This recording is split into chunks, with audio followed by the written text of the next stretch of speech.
So I've looked at a good handful here. I know you have a different handful there, but I think you've looked at these as well.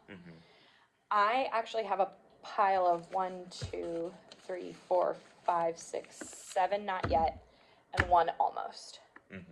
What have you noticed as you were sorting your student work?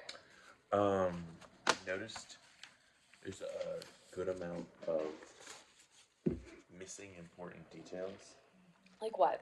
Like the why these books, why they need camels to bring these books, why cars can't bring these books, and how secluded these people are. Yes. Can you look at the first bullet point for this stack of Is this the student not work? yets? Yeah, these are the not yets. And I want you to tell me, what do you notice about these first bullets? And they had to give books to the kids. The kids can give them. It's mostly saying this. Keep going. I want you to notice the trend. I don't want you to just read Haley's. Keep Okay. going.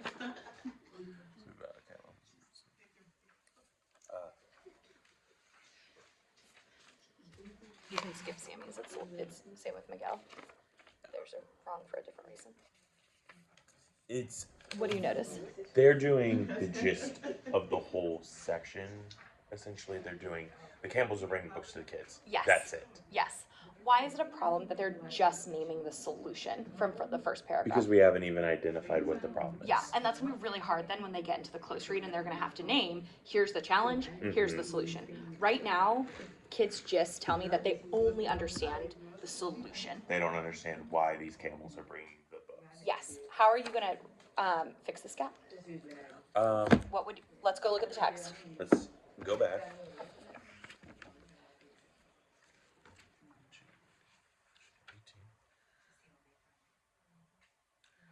I think we should go back and ground ourselves in the text. Great. So, Specifically where? I see you pointing. a reread in the first paragraph.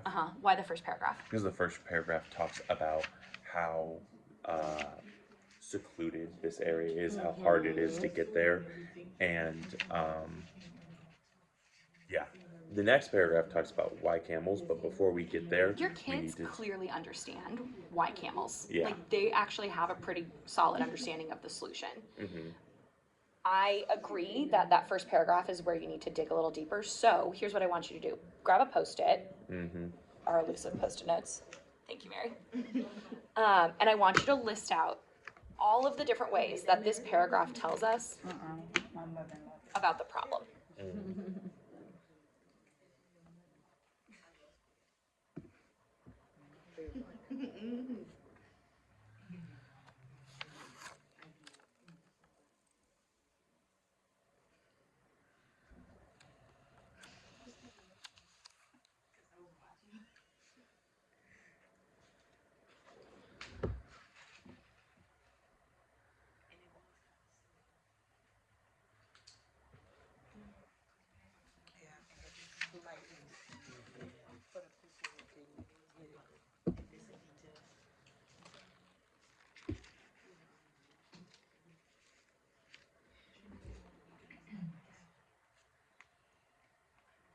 Okay. All right, what did you notice? Impassable because of desert sand. Great, same, I have desert sand. Even for cars with four-wheel drive. Ooh, that's a good one. I actually didn't have that. And then nomadic villages, so that they're moving around. Right, and I think like something that we could infer as adults is like they're nomadic, so they're moving around. That also means that like they can't travel heavy, and books are heavy. One other detail that I pulled out is this idea of like a remote location. Yeah, I did notice that the road, like to Bula Ifton, 200 miles northeast of Nairobi, that tells me Nairobi must be a big city, and this is a good long way from it. Yes, great. Okay, you just did the thinking as an adult. How are you gonna get kids to notice all of these different, like, we named 4 different challenges, or factors into the challenge. How are you gonna get kids to notice this? I think we have to do a close read of this little part. Okay, what does that mean? So we're gonna go back, we're gonna reread, and then I can have children essentially do what I just did. You ask the question, is this place easy to get to? and then you say, find me all the reasons that say why this is not easy Okay. to get to. I agree that questioning is going to be the best method for us to get kids to unpack that. I think that particular question is very leading because kids aren't going to be able to replicate that thinking Yes. on a text that they haven't seen before. Maybe within this book they will, but when we think about like an assessment, that is a very leading question that they won't be. How can we elevate that question to have kids start to replicate their thinking anytime they see an informational text? I'm going to scale this question up a little I bit. think we could, so we know that they're already getting the solution. Yes. So we should start, I know y'all know that camels are bringing books to the children. Okay. Why are they doing this? So what problem I'm gonna stop are you there they again. solving?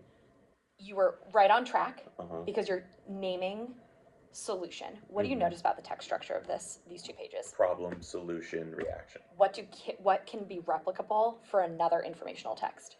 Problem, solution. So you've told me the solution. What was the problem? And I think you need to be really explicit around text, like teach them. Mm-hmm. When we read informational text, it has a structure that tells us how to think. This structure, this text, has a problem solution text structure. You've identified the solution. Let's go back and get better at unpacking the problem. What do you think? Great. Great. Sorry, I think I cut you off. Were you going to say something before I said that? No, I was just going to say everything word for word what you just said. Okay, so run it back to me. What are you going to do tomorrow to help students close the gap that you noticed today in their work? When we read an informational text, specifically an informational text about solving a problem, it's usually structured problem, solution. Y'all have done a great job finding the solution to this problem. We're going to go back into the text so that we know the solution comes after the problem. We're going to go back to the beginning of this section so that we can find what problem are we solving. You definitely have like the key ideas here, which is great. Solution sometimes doesn't come after the problem, so keep it broad. Sometimes because remember informational text structures can change. Sometimes when we read informational texts, we'll see a text structure that tells us the problem and the solution. You've already found the solution here in paragraph 2. Let's go to paragraph 1 to help us find the problem. What did you notice about the difference between mine and yours? It was shorter. Great. What else? It was more broad so that it could apply to more situations. Perfect. Universal versus specific. Great. Take a couple minutes to script what you're going to do for tomorrow. And then as you go into your lesson, I want you to identify which moment, and so put your Post-it in the moment of the lesson that you're going to address this.